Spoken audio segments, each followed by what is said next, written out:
Admiral Vathek of the Meridian Empire stood at the command bridge of his flagship, his crystalline eyes fixed on the holographic display of Earth's orbital defense line.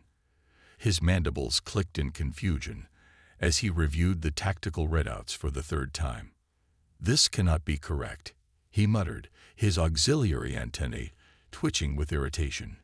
"Confirm these readings." His second-in-command, strategic analyst Zix, stepped forward, her iridescent scales shifting colors with anxiety. "The readings are accurate, Admiral. The human defenders are having a meal break." The Meridian Empire had arrived with the largest invasion fleet ever assembled in the galaxy's history, 15,000 warships, each carrying the finest warriors their civilization had produced over millennia of selective breeding and genetic enhancement. They had expected Earth's legendary defense force to meet them with equal grandeur. Instead, they found human ships casually drifting in loose formation, their crews seemingly more interested in their morning routines than the impending invasion. "Impossible," Vathek hissed. "No species faces the Meridian Armada with such casualness. This must be a deception." Through the high-resolution feeds, they could see inside the human vessels. Soldiers in powered armor suits were gathered around break room tables, drinking from steaming mugs while watching entertainment feeds. Some were even playing cards. Their weapons lay nearby, untouched. "Sir," Zix reported, "we're receiving a transmission from the human flagship." A holographic screen materialized, showing a human woman with silver-streaked black hair, sitting in what appeared to be a comfortable chair rather than a military command throne. She held a mug that read, "World's okayest Admiral." "Good morning," she said cheerfully. "I'm Admiral Sarah Chen of the Earth Defense Force. I see you've brought quite the fleet. Would you like to discuss this over coffee? We just got a fresh batch of Colombian roast." Vathek's crystalline eyes flickered in patterns that indicated extreme confusion. In his 1,000 years of military service, no one had ever offered him a beverage before battle. "This is the Meridian Empire's final ultimatum," he declared. "Surrender Earth's resources and submit to our rule, or face complete annihilation." Admiral Chen took a long sip from her mug. "Mem, this really is good coffee.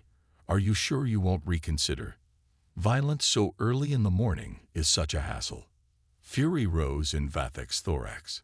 The humans weren't just being casual. They were mocking the most powerful military force in known space. He switched to the fleet-wide command channel. "All ships, battle formations. Show these primitives the true might of the Meridian Empire."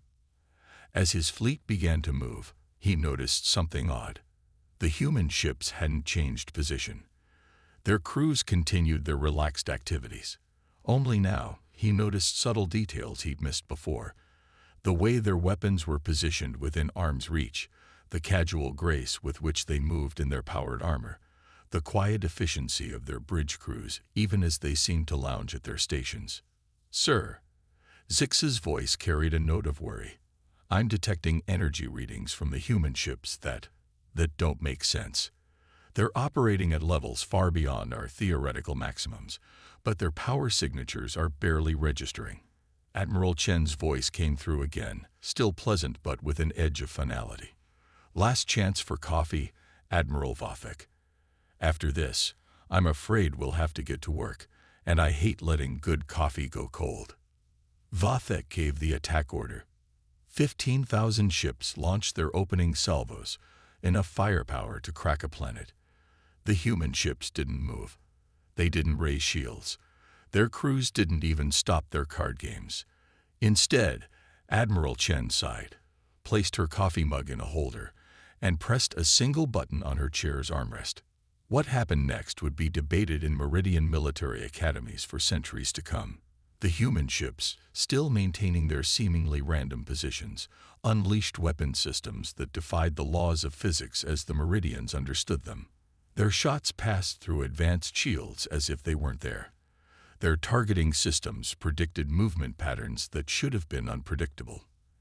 And through it all, their crews maintained that same relaxed demeanor, as if this wasn't a battle but merely a morning exercise. Within minutes, a third of the Meridian fleet had been disabled, not destroyed, but precision-struck into harmless drift. Vathek watched in horror as his carefully planned invasion crumbled around him, all while human crews could be seen returning to their coffee cups between firing solutions. "Admiral," Zix whispered, "we've lost contact with all ships in the front formation. The humans are systematically disabling our command and control systems, but they're being careful not to cause casualties. They're just stopping us." Through the command channel, Admiral Chen's voice came again, still friendly, but now carrying a hint of satisfaction. "Now then, about that coffee. I think we both could use a break to discuss more productive ways to handle our differences. I've got plenty to share, and I'd love to hear about your part of the galaxy. Fighting is so uncivilized when we could be having a nice chat instead." Vathek, for the first time in his long military career, felt something he'd never experienced before, the dawning realization that he had completely, utterly misunderstood his opponent. These humans weren't casual because they were unprepared or arrogant. They were casual because, to them, this wasn't even a real fight. "Perhaps," he said slowly, his mandibles clicking in submission, "I would like to try this. Coffee." The observation deck of Earth's orbital defense station, Morningstar, had been hastily converted into an impromptu diplomatic chamber. Admiral Vathek sat rigidly in a chair specially adjusted for his crystalline exoskeleton, staring into the dark liquid in his cup with a mixture of suspicion and curiosity. Across from him, Admiral Chen lounged comfortably, watching the remaining Meridian ships being carefully escorted into holding patterns by her fleet. "The temperature is acceptable for your biology," Chen assured him. "We checked." Vathek's auxiliary antennae twitched as he detected the complex molecular structure of the beverage. "Your species consumes this stimulant before combat." "Before, during, after," Chen shrugged. "Some of us drink it pretty much any time. It's more about the ritual than the caffeine, really. Helps us stay relaxed." "Relaxed." Vathek repeated the word as if it were in an alien language. In a way it was. "Your species approaches warfare in a manner that defies all tactical logic. Our intelligence suggested humans were formidable, but nothing prepared us for this." Through the observation window, they watched as a human patrol ship casually maneuvered between two disabled Meridian cruisers. Its crew was visible through the transparent sections of the hull, some still sipping from their mugs as they worked to establish emergency power for the stranded alien vessels. "Your intelligence wasn't wrong," Chen said, reaching for a cookie. "We are formidable. We just learned long ago that being formidable doesn't mean you have to be tense about it." In the command center below, Vathek could see his strategic analyst 6 working with human technical officers. The humans had invited several Meridian officers to observe their operations, a display of openness that went against every military doctrine Vathek had ever known. "Your weapons," he began, then paused as he watched a human gunner make an impossible shot that disabled a rogue Meridian ship's engines without causing any structural damage. "They shouldn't be possible." Chen smiled. "A lot of things about us shouldn't be possible, according to most galactic standards. We've heard that before. The Regellians said our ships couldn't work. The Proxima Collective insisted our targeting systems defied physics. The Orion League claimed our power generation methods were theoretical at best. And yet," Vathek gestured at the scene before them. "And yet," Chen agreed. "Want to know our secret?" Vathek's crystalline eyes focused sharply on her. This was it, the critical intelligence his empire had sought for so long. "We don't take ourselves too seriously." Vathek's mandibles clicked in confusion. "I don't understand." "Most species we've encountered approach warfare like you do, with rigid discipline, unwavering focus, and absolute seriousness. And that's fine. It works for them. But humans," Chen chuckled, "we learn to be deadly while staying relaxed, to be precise while seeming casual, to be alert while appearing at ease." Below them, a human technician was explaining something to Zix, using hand gestures and what appeared to be a crude drawing on a tablet. Zix's scales had shifted to a color indicating deep concentration. "Your strategic analyst is about to have her mind blown," Chen commented. "We're showing her how we integrated quantum computing with artificial intuition matrices. We developed it while trying to make better coffee machines, believe it or not." Better coffee machines. Vathek felt his grip on reality slipping slightly. "Oh yes. You'd be amazed how many of our technological breakthroughs came from trying to improve everyday things. We call it the lazy efficiency approach. Find the simplest way to do something complicated." An alert chimed softly, and both admirals turned to watch a group of human ships execute a series of maneuvers that seemed to bend space itself. They were responding to a distress call from a Meridian vessel whose power core had become unstable. "Like that," Chen pointed. "We figured out how to partially phase through space-time, because someone wanted to find a shortcut to deliver pizza while it was still hot."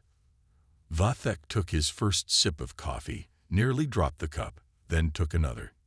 "Your species confounds me. You possess technology that could dominate the galaxy, yet you use it to save enemies who just try to conquer you. You have military capabilities beyond our comprehension, yet your crews act like they're at a social gathering. You are simultaneously the most terrifying and most casual species we've ever encountered."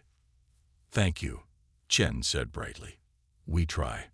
Just then, Zix burst into the observation deck, her scales cycling through colors so rapidly it was almost dizzying.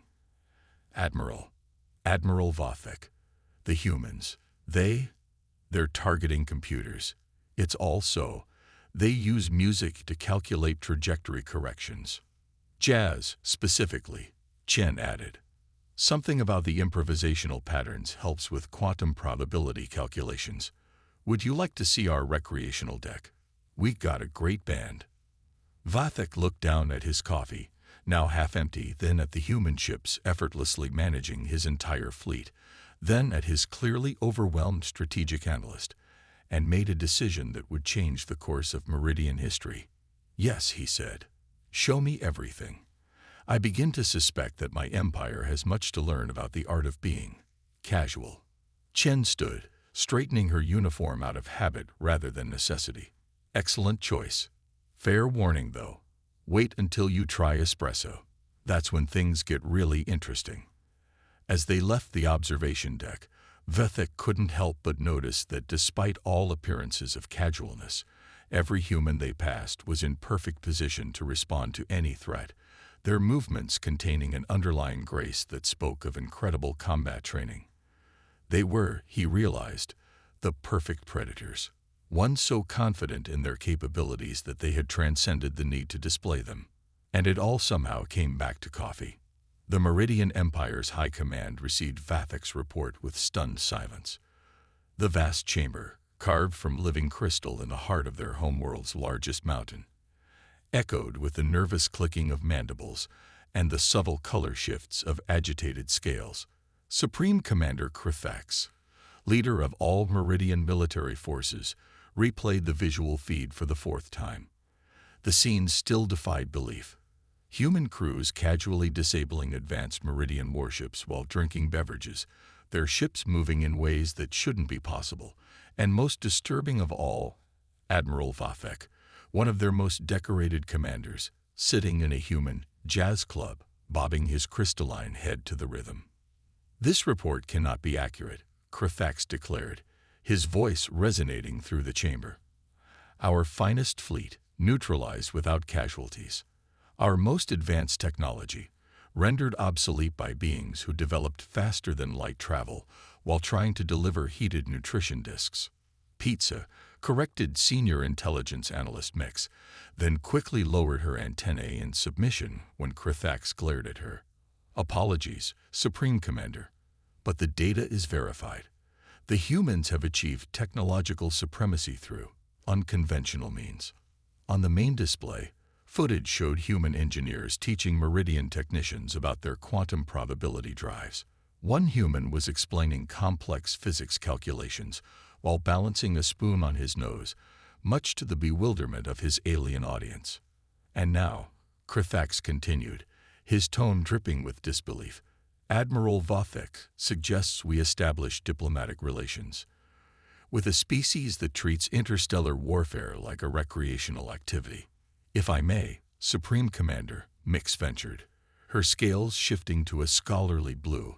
Our preliminary analysis suggests this casual approach might be the humans' greatest strength. They've achieved a state of technological and military advancement where they no longer need to prove themselves. Their relaxed demeanor isn't a sign of weakness. It's a display of absolute confidence. The chamber erupted in debate. Some military leaders called for a full-scale mobilization of every Meridian fleet. Others argued for immediate diplomatic engagement. A few suggested studying human coffee to understand its apparent military applications. The argument was interrupted by a soft chime, a direct communication request from Earth. The High Command fell silent as Admiral Chen's hologram appeared in the center of the chamber, sitting cross-legged in what appeared to be a beach chair. "Hope I'm not interrupting anything important," she said cheerfully, sipping from a mug that read Galaxy's Best Diplomat. "Maybe. Just thought you might want to know that we've finished repairs on your fleet. Admiral Vothek has been a wonderful guest. He's gotten quite good at karaoke." Krithax's crystalline form vibrated with barely contained confusion. "Admiral Chen, you repair the very ships that attempted to conquer your world." "Of course," Chen shrugged. "They're nice ships. Would be a shame to waste them. Besides, your engineers and ours have been having a fantastic time sharing ideas. Did you know your quantum manifold design works beautifully with our jazz-based targeting algorithms?" The High Command watched in collective shock as the feed showed Meridian and human engineers working together, their ships now sporting modifications that merged both species' technologies. Vothek could be seen in the background, enthusiastically explaining the concept of swing music to a group of bewildered junior officers. "This is unprecedented," Krithax managed. "Our military protocols, our traditions, our very understanding of warfare could probably use some updating," Chen suggested gently. "Look, we get it. The Meridian Empire is proud, powerful, and used to doing things a certain way. But consider this. What if you could be all that and still have fun? What if the key to becoming even stronger is learning to relax a little?" As if to emphasize her point, a human ship in the background executed a maneuver that appeared to briefly turn it inside out, emerging unscathed with its crew visible through the hull, some playing cards while monitoring the impossible physics they had just performed. Krithax felt something shift in his crystalline core, a realization that perhaps, just perhaps, the Meridian Empire's unwavering seriousness had become its greatest limitation. "Admiral Chen," he said slowly, "I believe the High Command would be interested in learning more about your species' approach to technological advancement and military doctrine." "Wonderful," Chen beamed. "I'll have my staff send over some preliminary cultural exchange proposals. But first, has anyone introduced you to something called Casual Friday?" The resulting groan from the traditionalists in the High Command was drowned out by excited clicking from the younger officers. As the humans would say, the times they were a-changin'. And somewhere in the background, Admiral Vothek could be heard attempting to explain the concept of a coffee break to the Meridian Empire's efficiency experts, who were having considerable difficulty with the idea that scheduled inefficiency could lead to greater productivity. The breaking point had come, not in combat, but in culture, and the Meridian Empire would never be the same. 3 months after the failed invasion, the Meridian Empire's flagship, Crystal Dominance, had undergone a transformation that would have been unthinkable before. Its bridge now featured what humans called a break room, complete with coffee machines modified for Meridian biology. Supreme Commander Krithax stood before the window, watching his fleet conduct joint exercises with human ships, his own mug of specially formulated crystal caffeine blend in hand. "You're still holding it too tensely," Admiral Chen commented from her casual perch on a nearby command console. "The whole point of coffee is to help you relax. Relaxation during military exercises remains challenging," Krithax admitted, consciously trying to loosen his grip. Though I must confess, this beverage's effects on our crystalline biology are remarkable. Our scientists are still baffled by how it enhances our neural pathways. The view before them was a testament to how much had changed. Meridian ships, once rigid in their formations, now moved with an almost organic fluidity, incorporating human tactical philosophies. Some had even been retrofitted with what humans called chill-out zones, areas where crews could rest and socialize between duties. Speaking of scientists, Chen said, pulling up a holographic display, "You might want to see this. It's the latest data from our joint research projects." The display showed the results of combining meridian crystalline technology with human quantum mechanics. The integration of both species' approaches had led to breakthroughs that neither would have achieved alone. Meridian precision enhanced by human creativity, alien structure complemented by human intuition. "Fascinating," Krithax murmured, watching as a test ship executed a maneuver that bent both space and probability. "Our engineers would never have considered using entertainment frequencies to stabilize quantum fields, and we wouldn't have thought of using crystalline matrices to channel probability waves," Chen countered. "Sometimes the best solutions come from unlikely combinations." Below them, in what had once been a sterile tactical center, human and Meridian officers were engaged in what they called a workshop. The humans had introduced the concept of brainstorming sessions where no idea was too bizarre to consider. Currently, a young Meridian officer was enthusiastically explaining how they might use coffee's molecular structure as a template for new shield harmonics.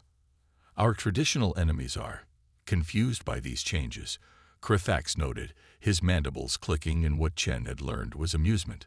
"The Zordblack's hegemony sent a diplomatic inquiry asking if we had been mentally compromised." "Oh, and what did you tell them?" "I sent them a gift basket of premium coffee beans and suggested they try it for themselves." Admiral Vathek's idea. Chen laughed. "He's really embraced the human way, hasn't he?" As if on cue, Vathek's voice came over the intercom, accompanied by jazz music. He had taken to playing it during fleet maneuvers, claiming it helped synchronize ship movements. Surprisingly, the data supported his theory. Speaker for the High Command is requesting an update on Project Harmonic Convergence, a communications officer reported. Krithax gestured to the main screen, where the results of their latest joint venture appeared. The High Command had initially been skeptical about merging Meridian and human technologies, but the results were undeniable. Ships moved more efficiently, weapons fired more accurately, and crews performed better, all while maintaining what humans called a good work-life balance. "Tell them," Krithax said, taking another sip of his coffee, "that the project exceeds all expectations, and remind them about tomorrow's interspecies baseball tournament." That last part still amazed him. The idea of military personnel engaging in recreational activities during duty hours had once seemed absurd. Now, the data showed it improved performance dramatically. Happy crews, it turned out, were effective crews. "You know," Chen mused, watching a human ship teach a Meridian cruiser how to perform a maneuver they'd dubbed the coffee swirl. "When we first met, did you ever imagine we'd end up here?" Krithax's crystalline form shifted colors in a pattern that indicated deep thought. "Never. We saw you as enemies to be conquered. Instead, you've conquered us, not with weapons, but with, what do you call it?" "Chill vibes," Chen supplied with a grin. "Yes, those. Most disturbing." The junior officer approached, carrying a tablet. "Supreme Commander, we've received requests from 17 other species asking about our new organizational methodology." "Excellent," Krithax nodded. "Send them all invitations to next week's intergalactic coffee tasting symposium. And make sure to include those little cookies humans are so fond of." "Biscotti," Chen corrected. "They're called biscotti." As they watched their merged fleets move in harmony, Krithax reflected on how understanding one's supposed enemy could lead to something far greater than victory. The Meridian Empire had sought to conquer humanity, But instead, they'd found something more valuable. A new way of existing in the universe. "Admiral Chen," he said suddenly, "I believe I'm ready to try something called an espresso." Chen's eyes widened. "Are you sure? That's pretty advanced stuff." "Indeed. But as you humans say, YOLO." The fact that he could use such a phrase without his crystalline form shattering from embarrassment showed just how far they'd come. 1 year after the day that became known as the Coffee Incident, Earth hosted the first Galactic Cultural Exchange Summit. The main hall of the United Earth Space Command headquarters had been transformed into what humans called a cafe-style conference space, complete with various beverage stations adapted for different species biologies. Supreme Commander Crithax, now sporting a custom-designed Earth coffee mug holder integrated into his crystalline exoskeleton, stood at the podium. Before him sat representatives from over 50 spacefaring civilizations, all drawn by stories of how the mighty Meridian Empire had been transformed not by defeat, but by learning to relax. "A year ago," Crithax began, his voice carrying the subtle harmonics of someone who had mastered the art of casual authority, "I would have considered this gathering impossible. The idea of multiple species sharing military and cultural practices while enjoying recreational beverages would have seemed like madness."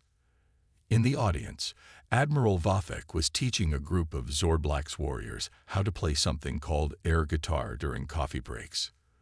The once feared warriors had discovered that their natural resonance frequencies made them excellent at human rock music. "Yet here we stand," Crithax continued, gesturing with his coffee mug.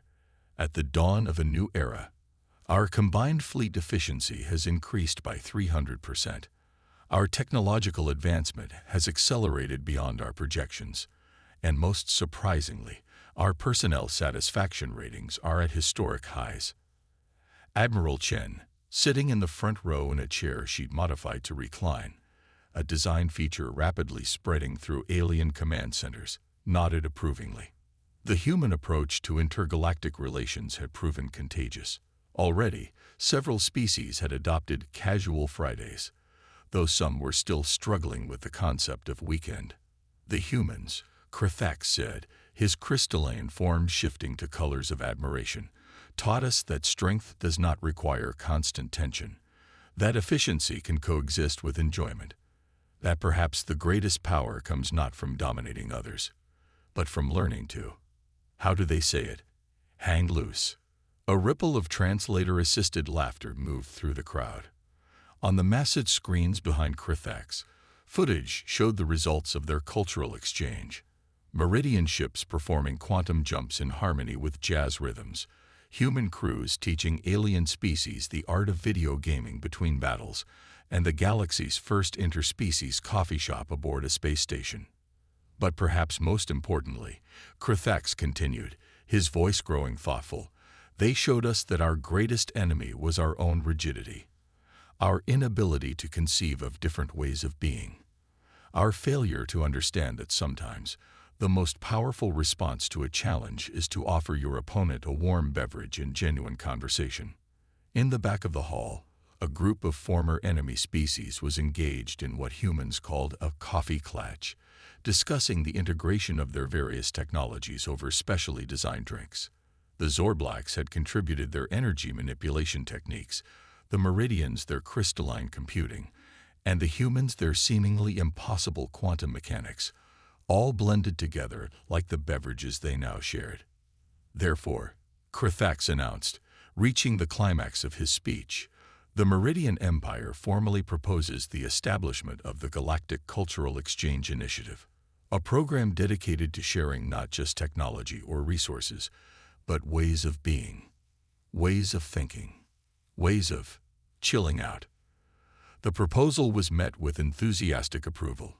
Even the traditionally xenophobic Rigelians had to admit that their recent adoption of coffee and contemplation sessions had led to unprecedented breakthroughs in their biotechnology. As the summit continued, Admiral Chen found Crithax at one of the coffee stations, carefully measuring cream into his crystalline adapted cup. "Did you ever imagine," she asked, that your failed invasion would lead to this. Krithax's mandibles clicked in amusement. Never. We came seeking to conquer a world, and instead, we found a better way to live in the universe. Though I must admit, I'm still trying to understand this human concept of TikTok challenges that some of our younger officers have embraced. Baby steps, Chen laughed. Though I hear your crystal formation dance challenge is trending across 3 sectors.